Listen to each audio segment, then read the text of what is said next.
No tenía sentido lo que profesaba. Y se lo hicieron saber de una manera muy vergonzosa, y lo verás en este video. Una activista que está en contra del uso del plástico fue invitada a una audiencia en el Congreso de Estados Unidos.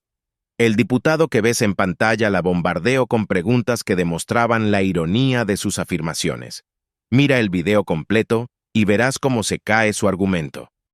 Thank you, Chairman. Ms. Bradford, in your testimony, did I understand you right, said that you want to end all plastic manufacturing? I said the plastics industry must be stopped.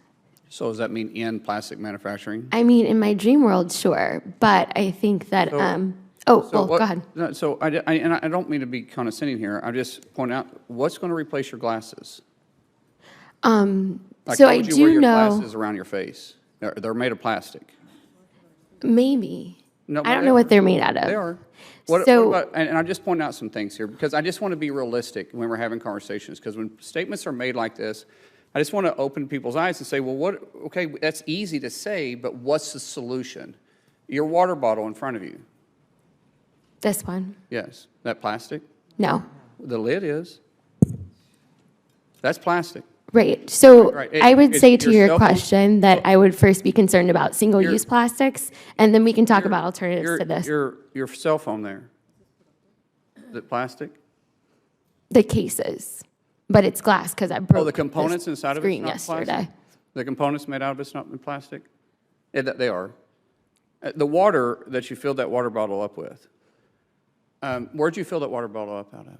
A water filling station. All right, and it was delivered by a drink station that was plastic? I didn't check. The edges are. The piping coming to it. Now, you have a couple of choices with the piping. We could go back to using wood, but then you have to line it in chemical.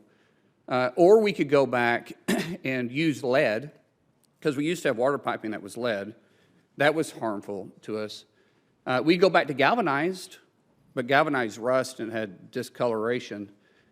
We go back to copper, but copper has to be mined, and everybody wants to stop mining in the U.S., so you use plastic to deliver piping that you fill that water bottle up with today. I point this out because the clothes you have on, I guarantee you have plastic in it. The shoes you have on your feet, the soles of those shoes are plastic. So we talk about any plastic manufacturing, and everybody in here cheers when you say that, but everybody here is depending on plastic as you set. So if you want to end it, then quit using it. It's kind of like, I don't shop at certain places right now because I don't agree with some of their policies. I choose not to do that. You can choose to not use plastic. Do your work. If you believe it, then live it that way. And if not, then tell me what the solution is. Mr. Sunday, can you manufacture a car today without plastic? Because we talked about manufacturing, the chairman brought up manufacturing cars as it is safe, but the components that go into the cars today, can you do that without plastic? No, Senator, and increasingly so with the new mileage mandates. You increasingly need to use automotive components that are plastics derived. So we wouldn't have manufacturing, today's modern manufacturing, if we didn't have plastics, correct? Correct. Ms. Jackson, do you agree with that statement? Yes. So what's the alternative for manufacturing? Because the Democrats talk about middle-class wages. Middle-class wages typically come directly from manufacturing. What is it that we're manufacturing that doesn't have plastic in it today?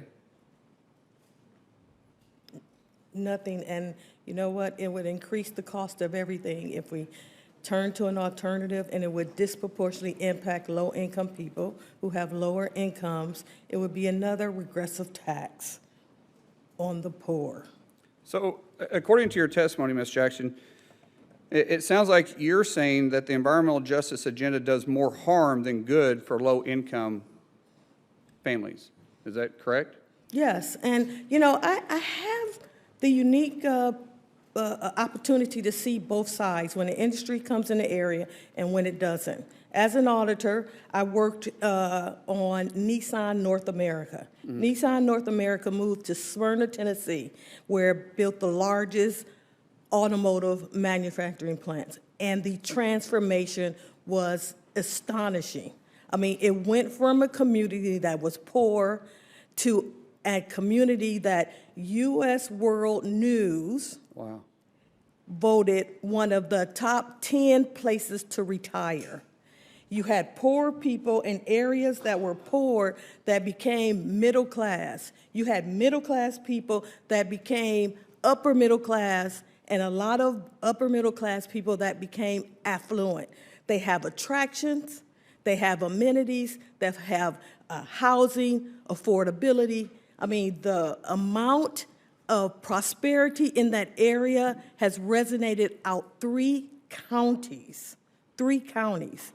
I've also had the opportunity to see when an industrial, and that wouldn't happen if you don't have an industrial complex moving into the area where you're talking about high economics. I've also seen the other side where all of a sudden you have deteriorating buildings, empty storefronts, dilapidated housing, people standing on street corner housing, that families that are broken. So we need to balance the fact that people's lives need economic upward mobility. And we can't just say, we're going to take out an industry and leave people poorer than they were. Poverty causes the worst health care in this country. Poverty is the one that destroys lives. It destroys health. It creates trauma. So we need to make sure that when we're talking about these issues, we take into account the human loss of life, not just the environmental impacts. Thank you. Thanks for indulgence. ¿Qué tal te pareció la ponencia de Jackson? Para mí, fue simplemente magistral, totalmente magistral. Expuso las consecuencias que podría tener el accionar de esa manera. Y es que, un abandono repentino y completo del uso de plástico tendría un impacto significativo en la economía global. La industria del plástico es masiva y emplea a millones de personas en todo el mundo. Un cambio brusco podría resultar en la pérdida de empleos y en la necesidad de reentrenamiento para muchos trabajadores. Muchas industrias dependen directa o indirectamente del plástico, como la fabricación, el envasado, la logística y la química. Un cambio abrupto afectaría estas industrias y podría resultar en interrupciones en las cadenas de suministro. La transición a alternativas sostenibles puede ser costosa en términos de investigación, desarrollo y reconfiguración de procesos de producción. Las empresas podrían enfrentar dificultades financieras durante esta transición. En resumen, un cambio intempestivo en el uso de plásticos tendría ramificaciones significativas en la economía global y su éxito dependería en gran medida de cómo se gestionen las transiciones, se fomente la innovación y se aborden los desafíos socioeconómicos. Un enfoque más realista podría ser una transición gradual con la adopción de prácticas más sostenibles a lo largo del tiempo. Es por ello que el diputado le pregunta a la tía activista cuál podría ser la solución. ¿Tú qué opinas? Déjamelo saber en los comentarios. Antes de dar fin a este video quisiera solicitar tu apoyo. No sé si lo sabes, pero YouTube tiene un algoritmo que consiste en que, si le das like, compartes el video, lo comentas y lo ves completo, este algoritmo lleva el video a más personas. El objetivo es que más personas conozcan esta información.